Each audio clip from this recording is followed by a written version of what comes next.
I am the light in the dark, alone.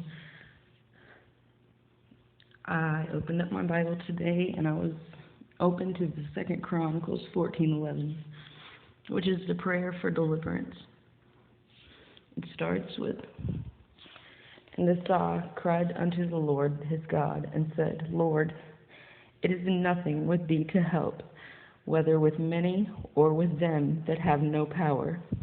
Help us, O Lord, or our God, for we rest on thee, and in thy name we go against this multitude.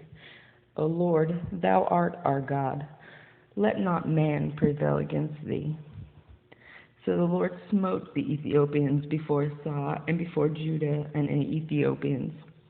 And Asa and the people that were with him pursued them until Gerar, and the Ethiopians were overthrown, that they could not recover themselves, for they were destroyed before the Lord and before his host, and they carried away very much spoil. And they smote all the cities around the Gerar, for the fear of the Lord came upon them. And they spoiled all the cities, for there was an exceeding much spoil in them. They smote all the tents of the carried away the sheep and camels in abundance, and returned to Jerusalem. And the Spirit of God came upon them, the son of Ozeded. And he went out to meet Asa, and said unto him, Hear ye me, Asa, and of Judah, and of Benjamin, the Lord is with you, while ye be with him, and if ye seek him, he will be found on you. For if ye forsake him, he will forsake you. Now for a long season Israel hath been without a true God, and without a teaching priest of law. But when they in their trouble did turn unto the Lord of God their Israel, and sought him, he was found of them. And in those times there was no peace to him that went out, nor to him that came in, but great vexations were upon all the inhabitants of the countries. A nation was destroyed of nation, and city of city, for God did vex them with all adversity. Be ye strong before thee, and let not your hands be weak, for your work shall be rewarded.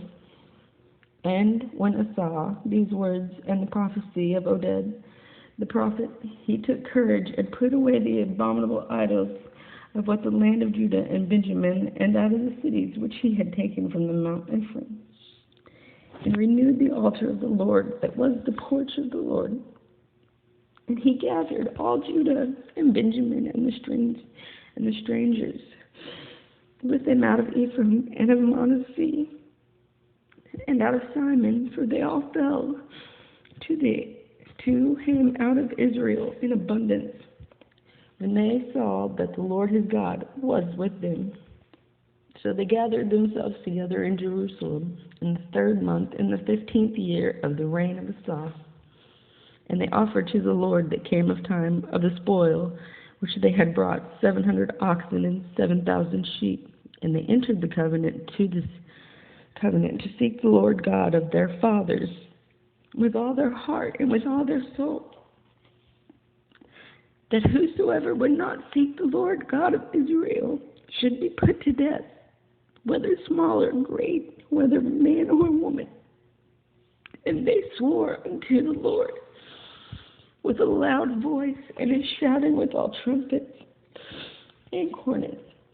And all Judah rejoiced at the oath, for they had sworn with all their heart and sought him with all their desire.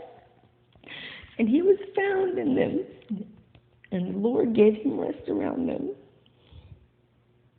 And also concerning Maacah, the mother of Asa the king, he removed her from being queen, because she had made an idol in a grove. And Asa cut down her idol and stamped it and burnt it in the brook Kidron. But the high places were not taken away from Israel. Nevertheless, the heart of Asa was perfect all his days. And he brought into the house of God the things that his father had dedicated, and that he himself had dedicated silver and golden vessels. And the last verse says, "And there was no more war unto the 5, for the reign of Asaph